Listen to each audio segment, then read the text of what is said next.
Hey everybody, Jason again, and today we're going to be talking about cordage and how to make it using primitive materials, as in stuff you're going to find out here in nature. I'm actually going to show you today using bark from a tree that I found at work. So stay tuned. I'm going to readjust the camera so you guys can actually get a hands-on view of what I'm doing, and yeah, we'll get started.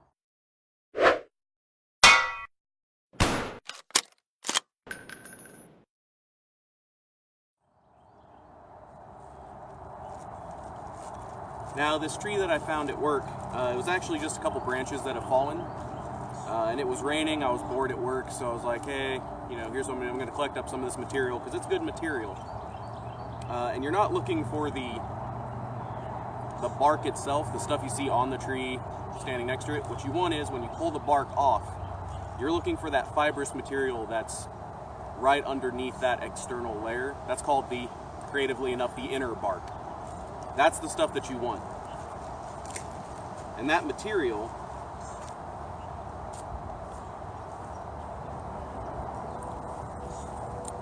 looks like this. And see how it looks real stringy?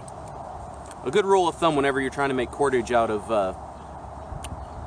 wild materials, if it looks and behaves like string before you've made it into string, it'll work for you. So see how I'm just pulling this apart and it's like nice fine fibers. I could keep going. That's the type of material you're looking for. It doesn't matter what this tree is. It doesn't matter, anything like that. All that matters is that it looks and behaves like string. So that's what we're going to use to make it. It could be grass. It could be anything. As long as it's got a fibrous, a strong fiber material. Like if you go to just pull it and it snaps, that's probably not going to do you any good. If you go to twist it and it just breaks off, that's not good. You want it to look and behave like string before you've even made it into string. All right? So, like I said, I'm going to go ahead and readjust the camera and show you guys how to do this. Stay tuned. So you guys will probably hear me better, so I'll try not to talk too loud into the microphone. So what we got here is we got our bark, all right? And forgive me, I'm working around the tripod, so if you get a little shaky, that's on me. But here's the material we're talking about, okay? See if it'll focus in on that.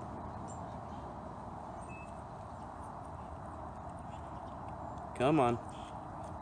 All right, well, you can see here, you got all these nice fine fibers. So, let's see if I can't get it to go there. Alright, now this stuff works best if it's wet.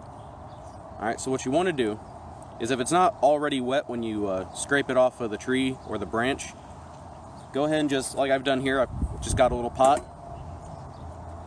You're going to take some water, dump it in there. Not too much, you don't want it to be completely drenched. You just want it moist enough that if, it's not pliable,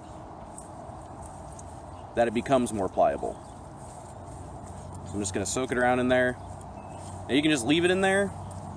I like to wring it out a bit because I don't like getting water everywhere. So I just pick it up, squeeze it, and you can tell, oh yeah, it's moist. That's plenty good to work with. So I'm just going to set that water aside in case it starts to dry out. Now what I've done here is I've pulled several long strands of this material off of the branch. Now, this stuff here, that dark spot, that's the outer bark that's left, and you don't want that on your material. So you want to just get rid of that as best you can without damaging the fibers. If you got a little bit left on there, that's fine. It'll just make it a little tough to get around as you're doing the technique. That one's going to be all right. So yeah, just inspect it, make sure there's no large chunks of the outer bark on it. If there is, again, get rid of them. That one looks like it's pretty wet. Yeah, that one came right off. All right. Yeah, see that stuff? It does have some fiber to it, but that's not what we want, because that's really close to the outer bark. So we're going to get rid of that.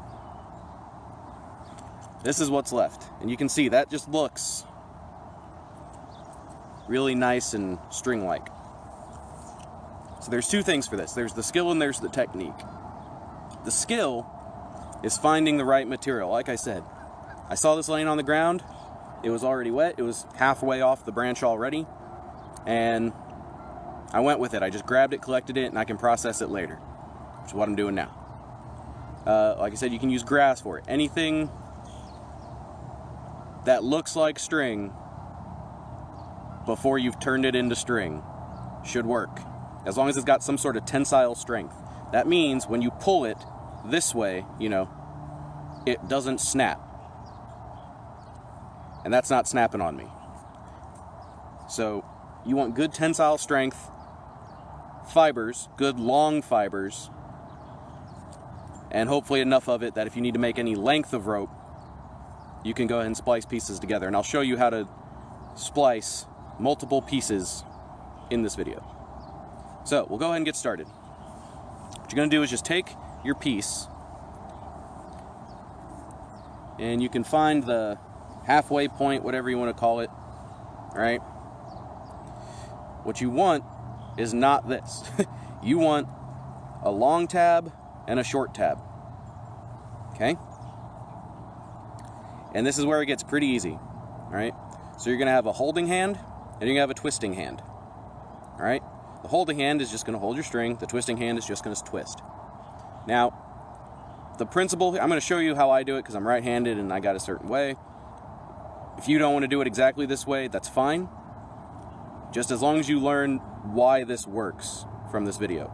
And how this works is, so you hold it and you twist this, you just keep twisting the material away from you.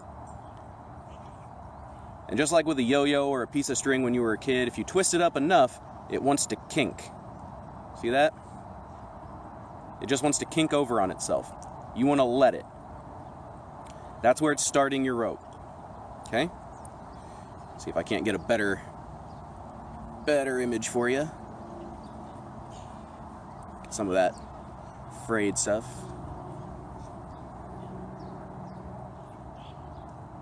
There we go. See it? Now, depending on how you want to do this part, what I always do is I just turn it directly from that point. So you got like one of those cancer ribbon type of looks to it. I just turn that on its side and hold it with my holding hand. Okay, and you see the short tab, or the short tab here. It doesn't matter which one's on bottom. In this case, the short tab's on the bottom. So all you're going to do is you're always going to twist the top one. And you're going to twist that away from you. And just keep twisting to the point where it feels like it could kink, but don't let it kink. You might even feel it get tight in your holding hand. Once it's that point, you're going to take both. You're going to grab the bottom tab, and you're going to twist both back towards you. Okay, see what we did there? And then you're going to move your gripping hand up a little bit and grab it there. And see, now the short tab's on top. It was on bottom, now it's on top. So now you're going to twist that one away from you. When it gets tight, grab the bottom, twist both backwards towards you. And you just keep going, twisting away on top, grab both, twist back. Twist away from you on top, grab both, twist back. Now, I'm going to hold it right here so I can show you. This is what we're starting to get. See if I can't zoom in on it. You're starting to get this nice twisty pattern here, okay? What that is this is a 2-ply twist here. Both strands are twisted in the same direction, and when you twist them backwards on themselves, they're wanting to unwind, but they're wanting to unwind into each other. So they stop each other from unwinding. And what that does is, when you let go, they don't unravel. And that's how you make cordage, in a nutshell. All right? You're just always taking it. Remember, that top one, you twist away from you until it gets tight. Grab them both, twist back. Twist away from you, grab them both, twist back. And you just keep on going. You can do this pretty quickly too. Once you get a good rhythm going, especially if you have really good material like this bark. Again, I don't know what tree this is. Pretty sure it's an elder linden, but I'm not 100%. Like I said, I found the branch on the ground. And you just keep going. Like I said, you're starting to get some really good cordage there. So I'm going to go ahead and get this to a point where we need to splice. And then I'll show you how to add material to keep your cordage going and going. So give me 1 second. All right. So here's what we got so far.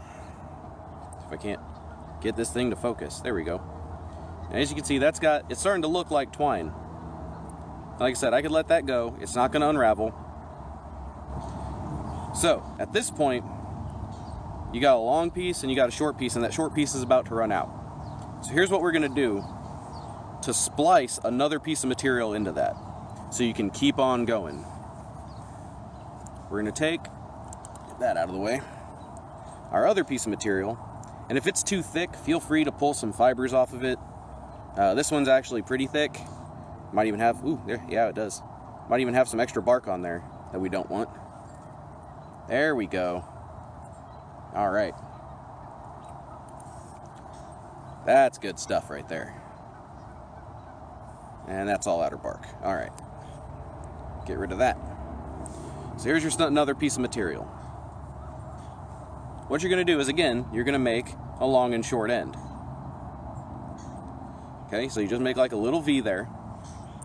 Now, see the short end's right here and the long end's right here of where we started. What you want to do, because we're splicing, you want to put this long end right here up against the short end, and the short end up here against the long end.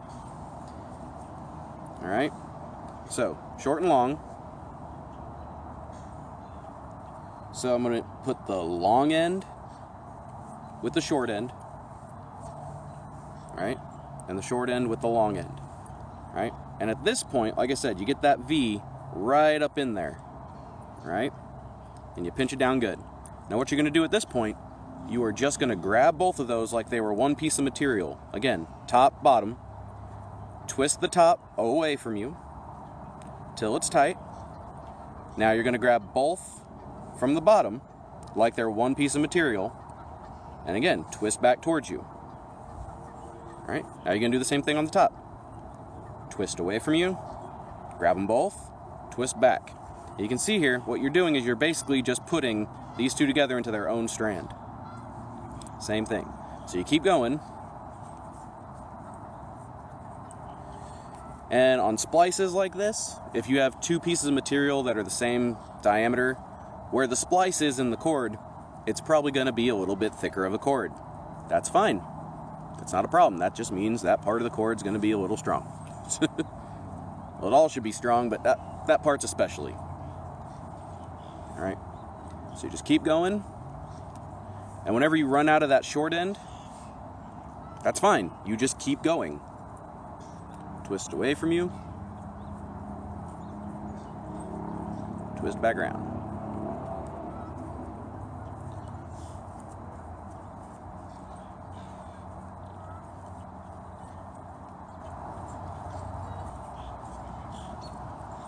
And you just keep going.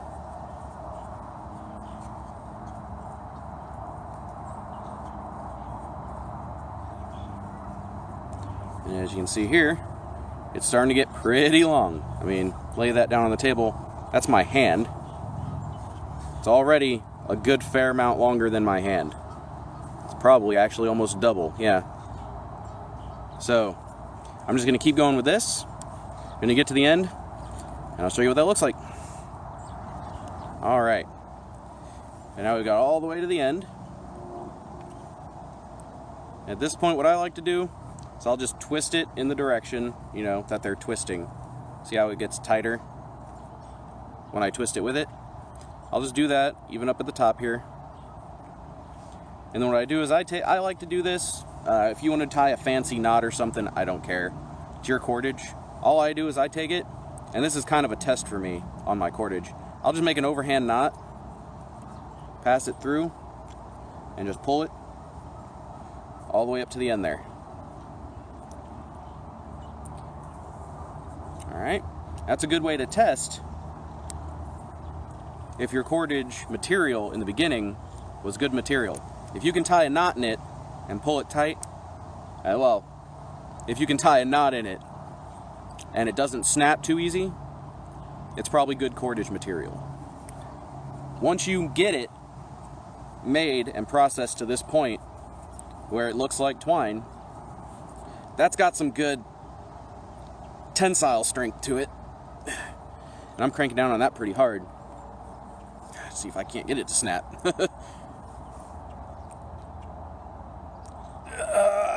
Yep, that's not going to go anywhere. So that's some pretty good cordage. It's thinner than a pencil. I mean, and yeah, right here it gets pretty thick.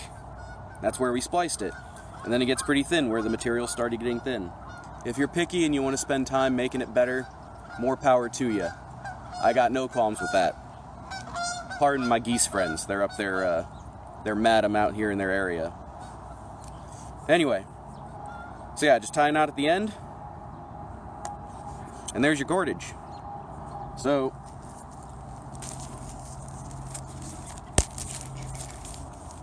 again, tree bark. Alright, just harvested right off of a branch.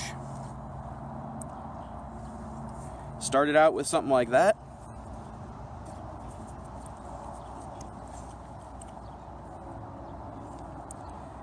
And now you have good sturdy cordage you can use in a survival situation. You know, if you're just bored on sitting around a campfire. It does take a while, especially, you know, if you're just starting out with it. It does take a while to get used to it. Once you get good muscle memory and good rhythm, you can just sit there and zone out. You can be having a conversation and making cordage. If you're in a survival situation, it's a really good way to boost your morale, knowing that you're doing something to improve your situation. Cordage can be used from, you know, fishing line, bow strings, setting snares, making a tripod so you can, you know, hang a cup over it, over a fire and cook with. Cordage is used for all sorts of things.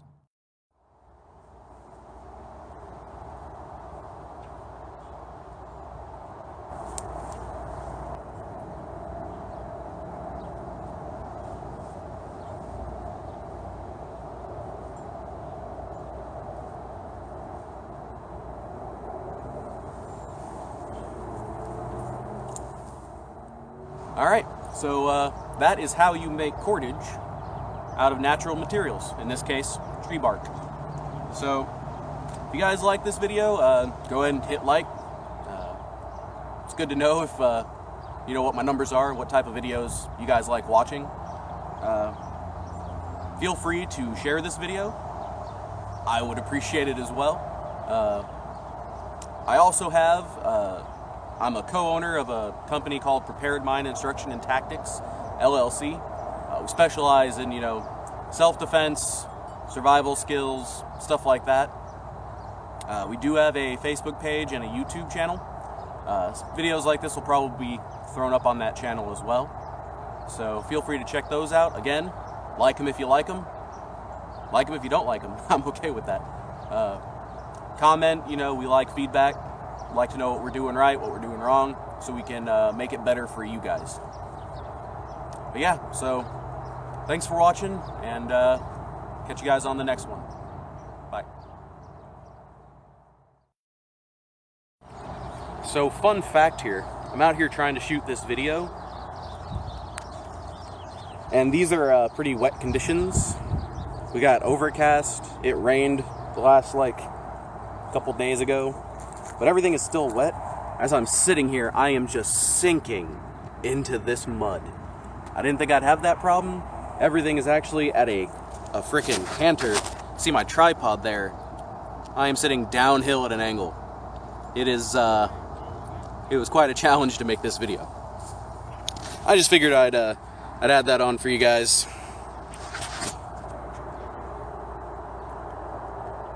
I'm sacrificing for you. I just like doing it.